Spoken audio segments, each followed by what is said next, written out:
दोस्तों आज के टाइम में science and technology day by day और भी ज़्यादा डेवलप और एडवांस हो रही है। आए दिन साइंटिस्ट ऐसी ऐसी मेडिसिन्स बना रही हैं, ऐसे ऐसे इन्वेंशंस कर रही हैं जिनसे हम ह्यूमंस की लाइफ और भी ज़्यादा अच्छी और आसान बन सके। बट अगर इसी टाइम पर कोई ऐसा इंसान आ जाए जो कि एक ऐसी मेडिसिन या ऐसे इन्वेंशन को दुनिया के सामने ले आए जिसके बारे में अभी तक साइंटिस्ट सिर्फ सोच रही हों या जिसे अभी के टाइम में ला पाना लिटरली इम्पॉसिबल हो, तो ऐसे इंसान की जान खतरे में आ सकती है, वो इंसान मर सकता है। अब आप सब सोचेंगे कि आखिर ऐसा क्यों होगा।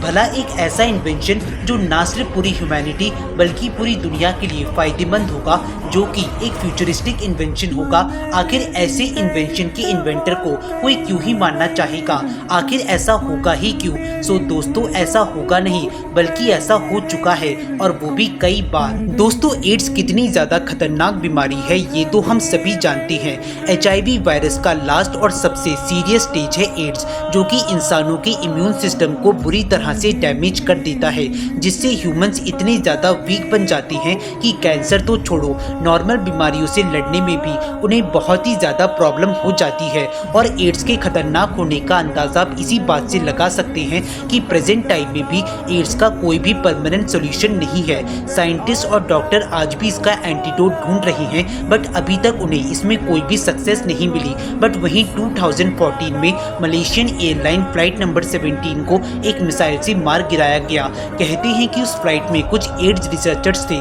जिनके पास एड्स का परमानेंट सोल्यूशन, उसका क्योर था, और वो ये बात दुनिया को बताने वाले थे। पर इससे पहले कि वो ये सब कर पाते उन सबको खत्म कर दिया गया। इसके बाद आते हैं डॉक्टर सैवी, जो कि एक हर्बलिस्ट थे हॉन्डुरस के, जो बिना किसी दवाई के अपनी बॉडी की किसी भी बीमारी को हील कर सकते थे।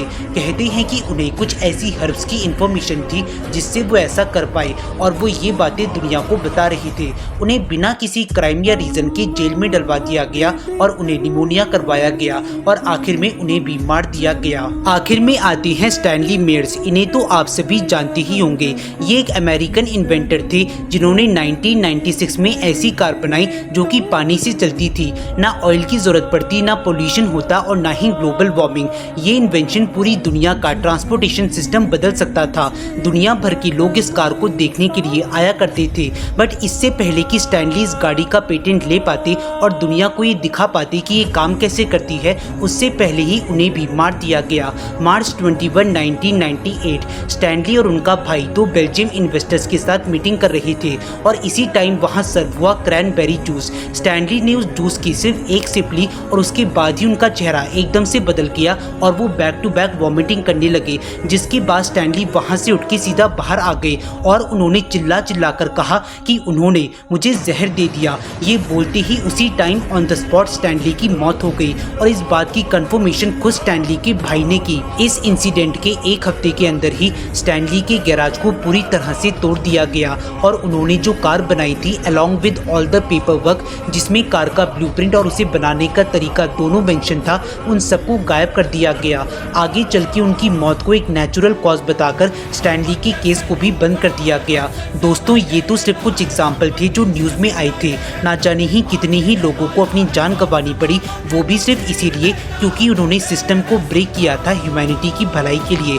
बहुत से लोगों की जानकारी हमारे पास है, तो वहीं बहुत से लोग ऐसे हैं जिनके बारे में हमें कुछ भी नहीं पता और जिन्हें सीक्रेटली मार दिया गया।